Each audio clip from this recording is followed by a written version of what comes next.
Daily common ஹேபிட்ல rating பண்ணலாமா இன் psychology point of வியூவில்? பண்ணலாமே. ரஷ்ஷிங் த்ரூ மார்னிங் ரொட்டீன் எல்லாரும் ரொம்ப காமனாக பண்ணுறது. ஆனால் ஒன்று வேணால் கொடுக்கலாம். ஏன்னா ஃபங்க்ஷனல்னு நீங்கள் நினச்சாலும் it will create unnecessary anxiety. Checking WhatsApp and Instagram frequently.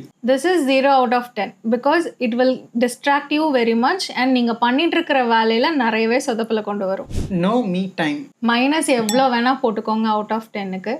ஏன்னா செல்ஃப் லவ் அப்படிங்கிறது ரொம்பவே important. Multi tasking 0 out of 10. நம்மளால் மல்டி டாஸ்கிங் பண்ணவே முடியாது. மல்டி டாஸ்கிங் பண்ணோன்னா நம்மளோட எஃபிகசி கம்மியாகும் and it will cause confusion and stress. Not saying no when needed. இதுவும் -infinity out of 10.